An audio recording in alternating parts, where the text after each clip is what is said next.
السلام علیکم گائز، کیا حال چال ہے؟ ٹھیک ہے گائز، آج کا جو ہمارا ٹاپک ہے وہ ہے کوچنگ میں. آج ہم کوچنگ کے بارے میں تھوڑی ڈسکس کریں گے. پاکستان کی کرکٹ کو کیوں اتنا زوال آ گیا ہے؟ کیونکہ پاکستان میں کوچز بہت کم ہیں. ویسے تو کوچز تھوک کے حساب سے ہیں، لیکن جو کوچز ہیں وہ بہت کم ہیں. کوچز ہیں لیکن وہ آرگنائزر ہیں، وہ آرگنائز کرتے ہیں. کونے وغیرہ لگا دی، سیٹ اپ وغیرہ لگا دیا، نیٹ شروع کروا دیا، بولے دے دی. یہ لو جیسے نشہ نہیں ہوتا، ایسے بولے دے دی. یہ لو فال بولو تو نیا بول کرو، اسپنر ہو یہ تھوڑا پرانا ہے سیمی نہیں ہوا یہ بول کرو. لیکن سکھانے کے وہ ٹاپک میں آتے نہیں ہیں، صرف آرگنائز کرتے ہیں. میچ ہو گیا تو میچ کو آرگنائز کر لیا، لیکچر وغیرہ دے دیے بچوں کو. لیکن جو اصل جو کرکٹ ہوتی ہے نا وہ نہیں سکھاتے.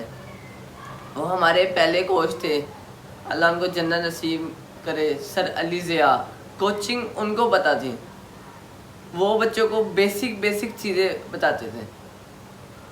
کوچز وہ ہوتے ہیں جو پلیئر کے ساتھ ان کو پتہ ہوتا ہے کہ پلیئر کو یہ چیز سمجھانی ہے، یہ چیز نہیں سمجھانی ہے. کوئی اچھا پلیئر ہو اس کو کیسے موٹیویٹ کرنا ہے. کوچز کو ہر سچویشن پتہ ہوتی ہے، جو اچھے کوچ ہوتے ہیں. نو ڈاؤٹ کہ پاکستان میں ابھی بھی بہت سے اچھے کوچ ہیں، بہت انٹیلیجنٹ کوچ ہیں. جیسے ہو گیا سلمان بٹ ہو گئے، اس کے بعد محمود رشید ہو گئے، محتسم رشید ہو گئے. اچھا میں آپ کو ایک اور بات بتاتا ہوں. پاکستان میں کوچز وغیرہ ہیں لیکن ہمارے کوچز کیوں رہ جاتے ہیں؟ ہمارے کوچز اس وجہ سے رہ جاتے ہیں کیونکہ وہ پڑھے لکھے نہیں ہوتے. جہاں دوسرے جو اچھے لیول پہ کوچز آئے ہوئے ہیں، جہاں ہمارے کوچز نے سارا دن گراؤنڈوں کو دی ہوتی ہے، صبح سے لے کے دوپہر تک گراؤنڈوں کو، ساری زندگی انہوں نے گراؤنڈوں کو دی ہے. اور وہیں جو آج کل ہمارے جو کوچز ہیں، جو کوچز بنے ہوئے ہیں، وہ سکول یونیورسٹیوں میں دی ہوئی ہے. تو جو بیسک وجہ ہے نا اس بات کی کہ ہمارے جو کوچز ہوتے ہیں نا، جو اصل جو کوچز ہوتے ہیں جنہوں نے گراؤنڈوں کو اپنا ٹائم دیا ہے، وہ پڑھے لکھے نہیں ہوتے. اب آپ دیکھیں لیول 1 تو کروا دیتے ہیں، لیکن لیول 2 لیول 3 لیول 4 ان کوچز کو کرواتے ہیں جن کے پاس تعلیم ہوتی ہے، جن کو انگلش بولنے آتی ہے. اور وہ ہمارے کوچز رہ جاتے ہیں جنہوں نے سارا دن کرکٹ کو دیتے ہیں اور ساری زندگی انہوں نے کرکٹ کو دی ہے. وہ ہمارے کوچز رہ جاتے ہیں. کیوں رہ جاتے ہیں؟ کیونکہ وہ پڑھے لکھے نہیں ہوتے، ان کو انگلش نہیں آتی ہوتی. اس وجہ سے ہمارے آدھے کوچز وغیرہ رہ جاتے ہیں. اور پھر وہ پڑھائی بھی نہیں ہوتی. اگر کرکٹ آپ انٹرنیشنل نہ کھیلیں نا تو آپ کے لیے بہت مشکل ہے. پھر آپ کو پھر کوچز وغیرہ ہی بننا پڑتا ہے، یا آپ کی ساری زندگی پھر سٹرگل میں گزر جاتی ہے اگر آپ انٹرنیشنل نہ کھیلیں. تو اس لیے محنت اتنی کریں کہ انٹرنیشنل کھیلنا آپ کے لیے ضروری ہے اگر آپ نے اپنی لائف بنانی ہے.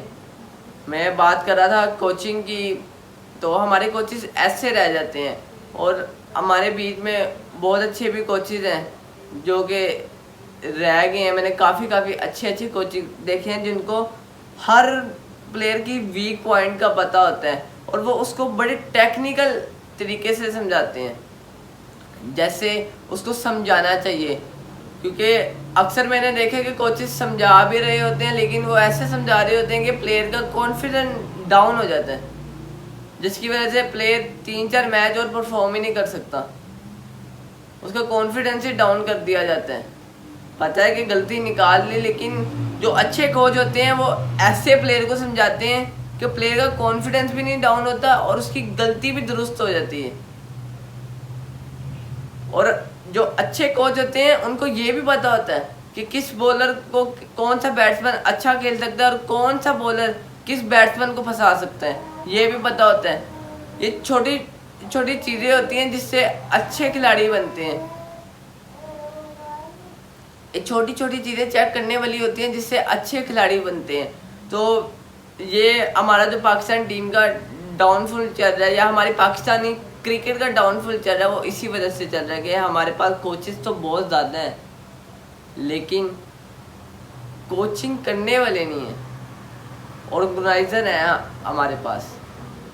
ایک اور ہمارے ساتھ بہت بڑا مسئلہ چل رہا ہے کہ ہمارے جو کوچز کی فیس وغیرہ ہوتی ہے میرے خیال سے وہ کم ہوتی ہے، جو ہمارے جو اچھے کوچز ہوتے ہیں وہ باہر کے ملک وغیرہ چلے جاتے ہیں، اپنی کوچنگ ادھر سٹارٹ کر لیتے ہیں، وہاں پہ تنخواہ کے زیادہ دیتے ہیں، یا پاکستان کو وہ افورڈ نہیں کر پاتے کہ پاکستان اتنی فیس نہیں دیتا، جو کہ ہمارے جو اچھے کوچ ہوتے ہیں، ہمارے اچھے کھلاڑی ہوتے ہیں جو جنہوں نے انٹرنیشنل کرکٹ کھیل چکی ہوتی ہے اور انہوں نے فرسٹ کلاس بھی کھیل چکا ہوتا ہے، جو فرسٹ کلاس پلیئر اور انٹرنیشنل پلیئر ہوتے ہیں وہ جب کوچنگ میں آتے ہیں تو وہ پاکستان میں کوچنگ نہیں کرتے،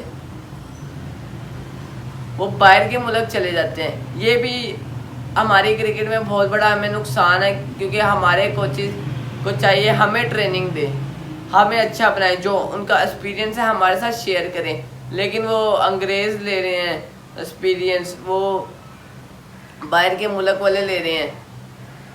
کرکٹ دیکھیں سیم ہی ہوتی ہے ہر جگہ، لیکن ایک کوچز کا معیار بھی ہوتا ہے کہ پلیئر کو کیسے چلانا ہے، کسی کو پلیئر بنانا ہے تو اس کو کیسے سمجھانا ہے، کیونکہ ایک سپورٹس مین ہی نا ایک سپورٹس مین کی فیلنگ سمجھ سکتا ہے کہ یار اس کی بیڈ فارم چل رہی ہے تو اس کو فارم میں کیسے لانا ہے، اس کو کون سی ٹائپ کی پریکٹس کروانی ہے، یا اس کو چھوٹے میچ کھلانے ہیں کہ بڑے میچ کھلانے ہیں، اس کو کیسا گائیڈ کرنا ہے جو اس کی پرفارمنس واپس آئے، اس کو موٹیویٹ کرنا ہے، کیونکہ جو اچھا پلیئر ہوتا ہے اس کے ساتھ یہ سارا ٹائم گزر چکا ہوتا ہے، اس کو پتہ ہوتا ہے یار اب بیٹ پچ چاہیے تو اس کو کیسے گائیڈ کرنا ہے۔ تو ویسے ہی جو اچھے کوچ ہوتے ہیں ان کے ساتھ یہ ٹائم جب سارا دن گراؤنڈوں میں ہوتے ہیں وہ ان کے ساتھ بھی یہ ٹائم گزر جاتا ہے، تو جب وہ جو اچھے کوچ ہوتے ہیں پھر وہ اپنے اسٹوڈنٹ کو سمجھاتے ہیں، پھر ان کے اسٹوڈنٹ جلدی گروم کرتے ہیں،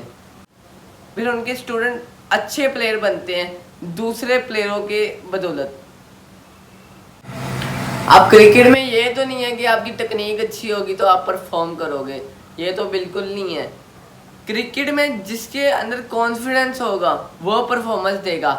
اب ٹیکنیک کی اگر بات کی جائے تو ہم اپنے جو اولڈ پلیئرز ہیں ان کے بارے میں بات کرتے ہیں، ان کی ٹیکنیک ہم سے تھوڑی چینج تھی، ان کا سٹانس چینج تھا ہم سے، ان کے کھیلنے کا طریقہ ہم سے تھوڑا بہت چینج تھا، تو ہماری ٹیکنیک لیٹسٹ ٹیکنیک ہے اور ہماری ٹیکنیک میرے خیال سے تھوڑی سی اچھی بھی ہے ان سے۔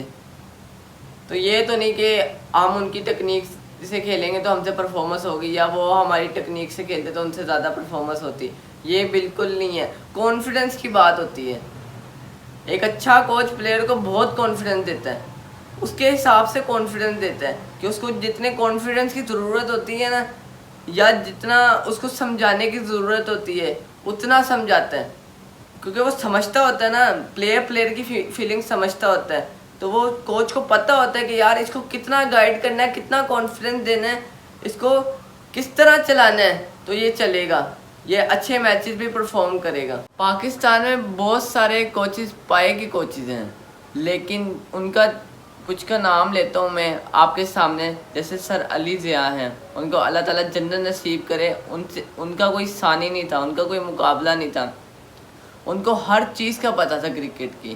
اس کے بعد سر شاہد اسلم، معتصم رشید، سلمان بٹ، محمود رشید اور سر یاسین بلوچ۔ اگر آپ نے بیسک میں کام کرنا سیکھنا ہے تو آپ ان سے سیکھیں، ان کے اسٹوڈنٹ پورے پاکستان میں اور پورے ورلڈ میں چھائے ہوئے ہیں، اور ان کے اسٹوڈنٹ کی ٹیکنیک اور بیسک اور سکل بہت مضبوط ہوتی ہے، خاص کر کے بیٹسمینوں کی۔